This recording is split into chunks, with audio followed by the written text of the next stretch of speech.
ఉన్నారు. నమస్కారం అండి మురళి గారు. నమస్తే అండి. సార్, ఎంతసేపు కోటేశ్వరరావు గారు చేసిన విశ్లేషణ మీరు వినుంటారు. అంటే అమెరికా వైఖరి చూస్తూ ఉంటే వాళ్ళు అనుమానాస్పదంగా ఉంది. ఒకవైపు పాకిస్తాన్కి వాళ్ళు సపోర్ట్ చేస్తూ ఇండియాను కూడా బుజ్జగించే ప్రయత్నం చేస్తున్నారు. ఈ విషయంలో అమెరికాను తప్పుపట్టాల్సిన అవసరం లేదు.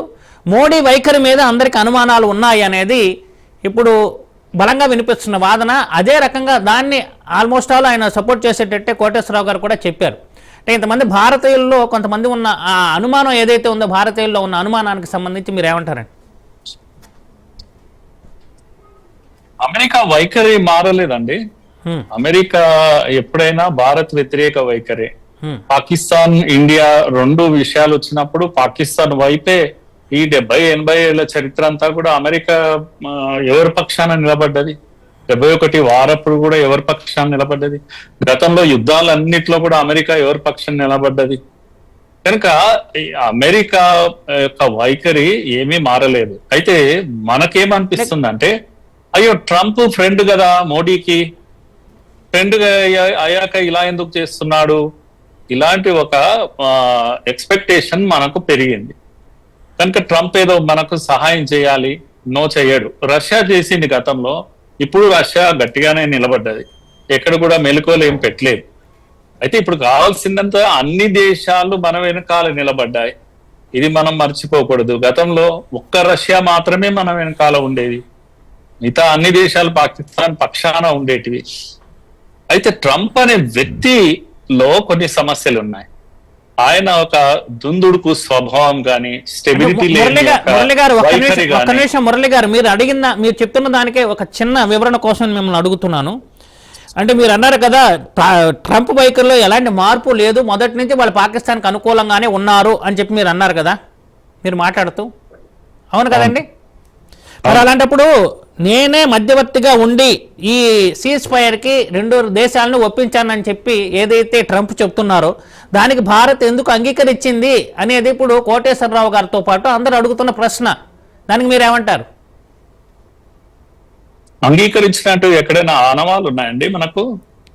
మోడీ బయటికి రావాలి, లేదు లేదు అంగీకరించలేదు, మేము సొంతంగా చేశామని మోడీ మాట్లాడితే గానీ మనందరికీ ఏ విషయమైనా సంతృప్తిగా ఉండదు. ఎందుకంటే అటువైపు అమెరికా అధ్యక్షుడు స్వయంగా ప్రకటించారు కదండి, నేనే చొరవ తీసుకుని సీజ్ ఫైర్ ని రెండు దేశాలకి నేను ఒప్పించాను సీజ్ ఫైర్ విషయంలో. భారత్ పాకిస్తాన్ యుద్ధం కాదు అది. అఫ్ కోర్స్ మనం బార్డర్ లో యుద్ధలో ఉండి మనం అటాక్ చేశాము. ఈ మొత్తం వ్యవహారంలో అమెరికా అధ్యక్షుడి యొక్క వైఖరి ఒక ఆటలో అరటి పండు లాగా, ఏది పిలువని పేరంటానికి వచ్చే ఇది లాగా కనపడ్డది. మనకు కనపడ్డదా లేదా? అవునండి. ఎవరు పిలిచారు ఆయనను? ఎవరు పిలిచారు? ఎవరైనా అఫీషియల్ గా ఇన్వైట్ చేశారా మధ్యవర్తిగా కూర్చో బాబు అని? పాకిస్తాన్ పిలవలేదు, మనము పిలవలేదు. పిలువని పేరంటానికి వచ్చి ఆయన ప్రకటనలు ఇస్తూ పోతున్నాడు. అయ్యో మళ్ళా అదే అంటున్నాను కదా, మనకు అలవాటు పడ్డది ప్రతిదానికి మోడీ గారు రావాలి మాట్లాడాలి. మన యొక్క డీజీఎంఓ స్థాయిలో ఎన్ని ప్రకటనలు చేసినా మోడీ గారు రావాలి, జవాబు చెప్పాలి. ఇలా మాట్లాడకపోవడమే, నిశ్శబ్దమే అతిపెద్ద శబ్దం. దుందుడుకుగా మాట్లాడి పరువు పోగొట్టుకున్నటువంటి నేను ఒక మాట చెప్తాను. ఇంత దుందుడుగా మాట్లాడే కదా నేనే ట్రేడ్ ఆపేస్తాను అంటే భయపడి వచ్చారని అన్నాడు కదా. మనం ఇప్పుడు ఏం ప్రకటించాము? ఉక్కు అల్యూమినియం పైన రిటాలియేటరీ టారిఫ్ ప్రకటించాం. అవును, ఇది దమ్మున్న దేశం చేసేటువంటి పని. ఇది కాదా మన వైఖరి ఏందో మనం చెప్పడం లేదా? ఇప్పుడు మీరు వినండి కాస్త. అమెరికా పెద్ద తోపు అనుకునేటువంటి అమెరికా స్వయంగా అధ్యక్షుడు ఏమని ప్రకటించాడంటే, ఇగో నేను ట్రేడ్ అనే విషయం చెప్పి ఇద్దరికి ఆపేస్తాను, బెదిరించి టేబుల్ పైకి తెచ్చాను అన్నట్టుగా మాట్లాడాడు కదా. అవునండి. అలాంటి అమెరికాను భారత్ ఏం చేసింది? అది ప్రకటించాక నేను చెప్పేది, అల్యూమినియం తర్వాత ఉక్కు విషయంలో రిటాలియేటరీ టారిఫ్ ను విధించింది. కనుక మనము కించపరుచుకునే అంత ప్రయత్నం మనం చేయకూడదు ఇందులో. కనుక భారత్ మాట్లాడడం లేదు, నిశ్శబ్దంగా ఉంది అంటే నిశ్శబ్దమే చాలా పెద్ద శబ్దం ఇది. కనుక మనం చాలా ఏమంటాము తొణకకుండా ఉన్నాం. బెంబేలు ఎత్తిపోవడం లేదు అమెరికాకు. అమెరికా ఏదో క్లెయిమ్ చేసుకొని తాను పెద్దగా ఇటువంటి సిచ్యువేషన్ లో ఈ రీజియన్ లో తనకంటూ ఒక స్పేస్ కావాలని ఒక గట్టి ప్రయత్నం చేసి ఫెయిల్ అయిపోయింది. పైగా పరువు పోగొట్టుకున్నది అమెరికా. దీంట్లో చైనా వాళ్ళ ఇద్దరి పోటీ ఇదంతా కూడా. ఇక్కడ ఈ రీజియన్ లో చైనా తర్వాత అమెరికా తమ యొక్క పెద్దరికాన్ని నిలబెట్టుకోవాలనే ఒక ప్రయత్నంలో అమెరికా ముందుకొచ్చి ఇటువంటి ప్రేలాపనలన్నీ చేసి తన యొక్క ఇది పోగొట్టుకున్నారు. అంతే తప్పితే DGMO స్థాయిలో అక్కడి నుంచి ఫోన్ వచ్చింది, మనము విత్ డ్రా అయ్యాం, మనం కూడా ఓకే అని యాక్సెప్ట్ చేశాం. దీన్ని ఇలా తీసుకుంటేనే మంచిది. కానీ అమెరికా అని చెప్పేసి ఇప్పటికిప్పుడు అమెరికా మన స్నేహితులు, మనం ఏదో అయిపోతాము. కానీ ఒక విషయం మర్చిపోదు, వారు చెప్పిన ప్రకారం కూడా 3.5 దశాబ్దాల తర్వాత మెల్లగా ఈ ఇంటర్నేషనల్ జియో పాలిటిక్స్ మారిపోతున్నాయి. కనుక రష్యా అమెరికా సూపర్ పవర్స్ గా ఉన్న పరిస్థితులు లేవు. ఇప్పుడు చైనా సూపర్ పవర్ గా ఎదుగుతుంది. అలాంటప్పుడు ఇక్కడ ఎవరి ఆధిపత్యము ఇలాంటి విషయాలన్నీ వస్తున్నాయి. అలాగే మనం మర్చిపోకూడదు, ఒక మాట చెప్పి క్లోజ్ చేస్తాను, మనం మర్చిపోకూడదండి, మనము ఈ యొక్క ఎక్స్పోర్ట్ ఇంపోర్ట్స్ లో అమెరికా కన్నా ఎక్కువ ఎక్స్పోర్ట్ చేసి తక్కువ ఇంపోర్ట్ చేసుకుంటున్నటువంటి దేశం మనం. అది కూడా బహుశా అమెరికాకు కంటగింపుగా ఉంటుంది.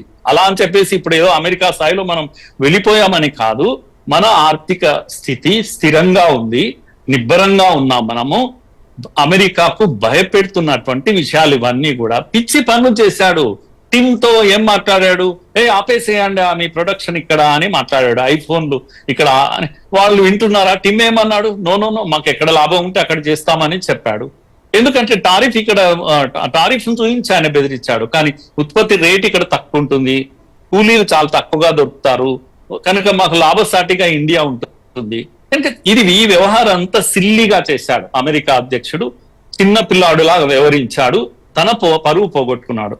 ఇందులో మనం దీంట్లో నుంచి పాలిటిక్స్ ను మళ్ళా ఎలా నడిపిద్దామనేది మర్చిపెట్టి కాస్త నిబ్బరంగా ఉంటూ మనం మెల్లగా స్విచ్ ఓవర్ కావాల్సిన సమయం వచ్చింది.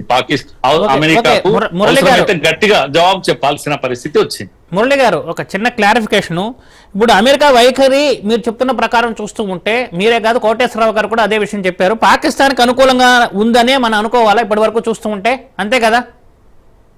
తప్పకుండా మనతో ఉంటే దానికి ఏం లాభం లేదండి అమెరికాకు. ఓకే, పాకిస్తాన్కి అనుకూలం. ఇప్పుడు మొన్న ఆపరేషన్ సింధూర్ విషయంలో పాకిస్తాన్కి అమెరికా అనుకూలంగా ఉందా, అది నేను అడుగుతున్నా. వ్యవహారం అలాగే ఉంది కదా. ఇంకొకటి ట్రంప్ ఆ ప్రశ్నకి కంటిన్యూషన్ గా నేను అడుగుతున్నా. వ్యవహారం వాళ్ళకి అనుకూలంగా ఉన్నట్టుందా అని అంటున్నారు కదా. ఇప్పుడు పాకిస్తాన్ని సమర్థించిన టర్కీ మీద మనం కొన్ని రకమైన ఆంక్షలు విధిస్తూ వాళ్ళ మీద ఒత్తిడి పెంచుతున్న విషయాన్ని మనం చూస్తున్నాం. ఎందుకంటే ఎయిర్లైన్స్కి వాళ్ళకి సంబంధించిన వాటి మీద కూడా నిషేధం విధించాలని చెప్పి రీసెంట్గా మనం భారత ప్రభుత్వం తీసుకున్న నిర్ణయాన్ని కూడా చూస్తున్నాం. ఆ రకంగా చూస్తుంటే అమెరికా కూడా ఎలాంటి సంకేతాలు పంపించే అవకాశం ఉంటుందని మీరు అనుకుంటున్నారు? తప్పకుండా. మనం అమెరికాను పట్టించుకోలేదు. మన దేశానికి నష్టం చేస్తున్న దేశం కనుక టర్కీని వెంటబడ్డాము. ఇప్పుడు ఎట్లయితే మాల్దీవ్స్ లో దగ్గర చేశామో అలాంటి పని ఇప్పుడు ఇక్కడ కూడా చేస్తున్నాము. అంతేకాదు, మనకు ఆ సత్తా ఉంది అండి. ఇదే అమెరికా మనల్ని రష్యాతో ఆయిల్ తీసుకోవద్దన్నది. రష్యా ఉక్రెయిన్ యుద్ధం అప్పుడు మీరు ఎలా తీసుకుంటారు రష్యాతో? వి డి నాట్ కేర్.